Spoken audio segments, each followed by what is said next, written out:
Bonjour, aujourd'hui nous allons parler des chiffres et pour ce faire nous allons recevoir Monsieur Pong Duong qui est le propriétaire de TK, de l'entreprise TK Service. Donc merci. Bonjour Pong. Bonjour Constantin. Comment ça va? Très bien, merci et toi? Ça va très bien. Hein? Merci beaucoup d'avoir accepté notre invitation. Avec plaisir. Hein? Donc, écoute, la règle de l'émission voudrait qu'on parle d'abord de ton parcours. D'accord. Dans un premier temps. Et dans le suivant, on parlera de ton entreprise. D'accord, très bien. Pas de problème. Alors, Pong, est-ce que tu peux nous parler un petit peu de ton parcours? Pas de problème. En fait, baccalauréat en Suisse, en gestion d'entreprise. Et puis par la suite, j'ai fait ma maîtrise aussi en Suisse, en économie et finance. Ah, excellent. Et par la suite, je suis rentré au Vietnam, travailler dans les multinationales étrangères au Vietnam. Ça, c'était en quelle année? C'est 1998. Je travaillais, le premier travail, c'était assistant financier dans le groupe Honsim. Honsim, avant, à l'époque, c'était Bank. Le nom a changé il y a quelques années, des années 2000, 2002, quelque chose comme ça. Je suis venu au Canada, au Québec, plus exactement, vers 2010. 2010. Ouais, de 2009, je fais une étude de marché ici, 2009, pour un mois et demi à Québec, à Montréal. D'où tires-tu cette passion pour la finance? Pourquoi? J'aime bien les chiffres, j'aime bien le marché financier, j'aime bien la finance d'entreprise.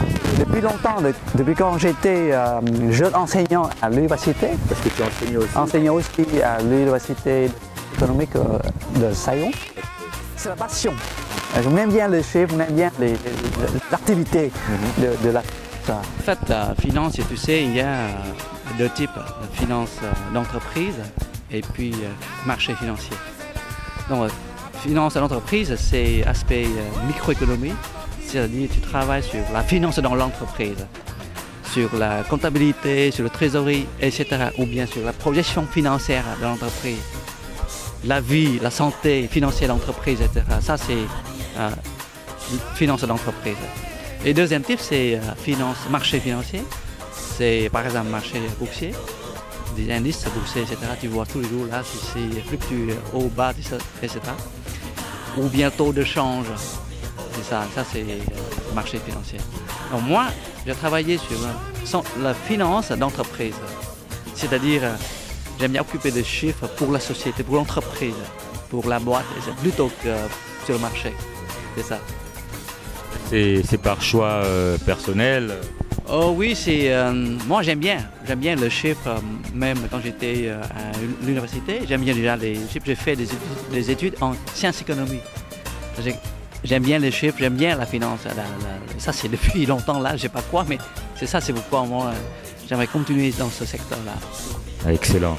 Donc après, en 2010, tu arrives au Québec. Et là, qu'est-ce qui se passe en arrivant au Québec?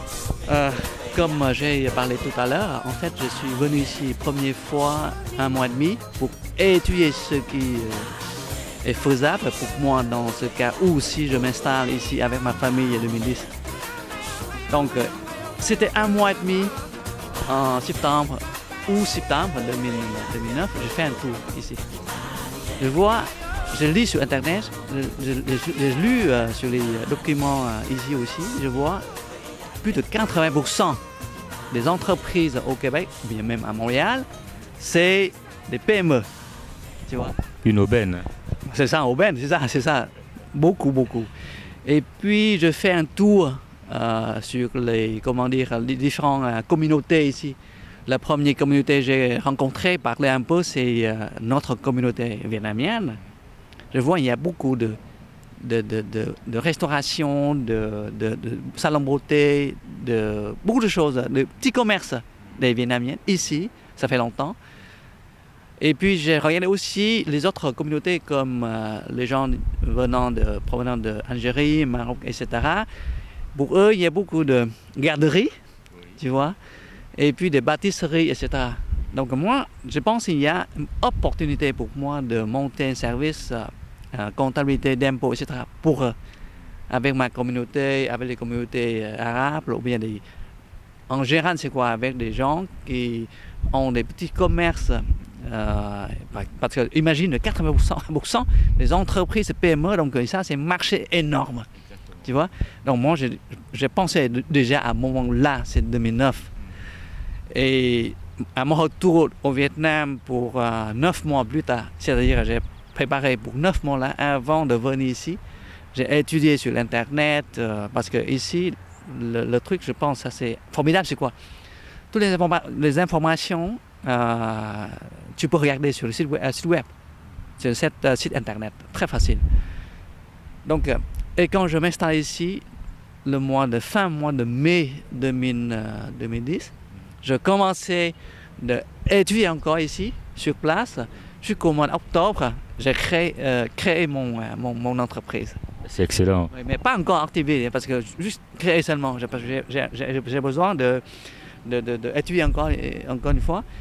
Et jusqu'au mois de janvier 2011, ça c'est le premier mois, je me lançais dans les affaires.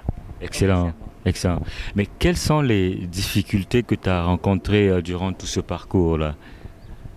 Depuis les études jusqu'à... je pense que les difficultés, ou bien tout le monde, hein, il y a toujours des difficultés dans la vie, ou bien dans les études, ou bien dans le travail, etc. Mais je pense qu'il faut toujours penser à manière positive. Lorsque tu rencontres des difficultés, il ne faut pas trop être déprimé, ou bien il faut penser positif. Hein. Et il faut avoir quand même fait d'efforts pour surmonter, travailler. Il faut pas, laisser coincer dans la place, tu es où là, mais il faut travailler, attaquer les choses et puis dépasser, surmonter les difficultés. Pour moi, c'est une question de volonté, c'est ça, la volonté de surmonter. Et troisième facteur, c'est quoi? C'est la chance quand même. Parce que dans la vie, des fois, lorsque tu tentes de faire quelque chose, tu peux avoir des chances. Si tu tentes rien, tu ne peux pas avoir des chances devant toi. Donc là, c'est mon idée aussi. Donc il y a trois facteurs, la volonté, penser positif, et puis troisièmement, c'est la chance. Ouais. Mais il faut tenter pour avoir la chance. Il ne faut pas laisser, passif. La chance n'arrive pas jamais avec nous. C'est ça, c'est mon philosophie.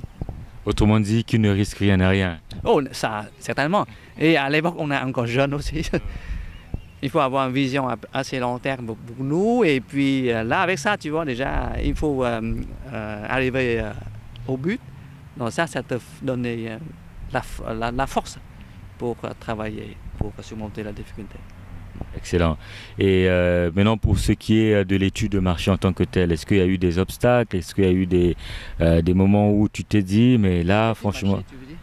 Oui, au niveau de l'étude de marché. L'étude de marché, oui, en fait, parce que j'ai fait l'étude de marché ici, et la première personne, je parlais avec lui, c'est M. Tombé Constantin, c'est bien ça. Et on était ensemble. Parce que moi, c'est pas mon truc dans l'étude de marché. Moi, c'est le finance, les chiffres.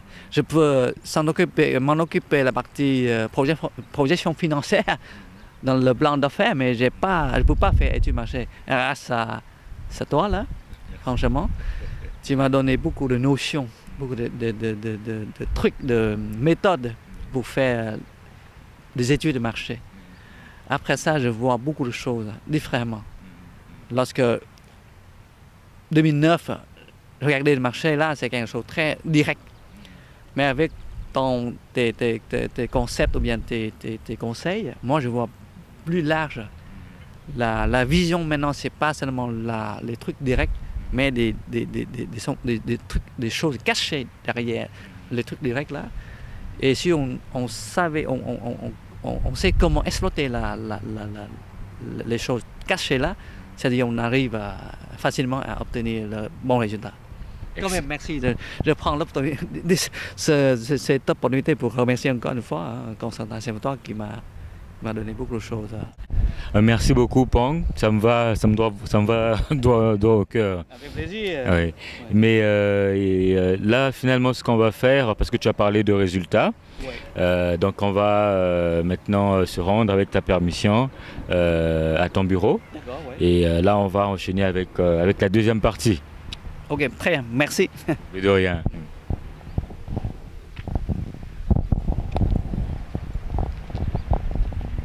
Take me by the hand, show me the way I can go. Take me by the hand.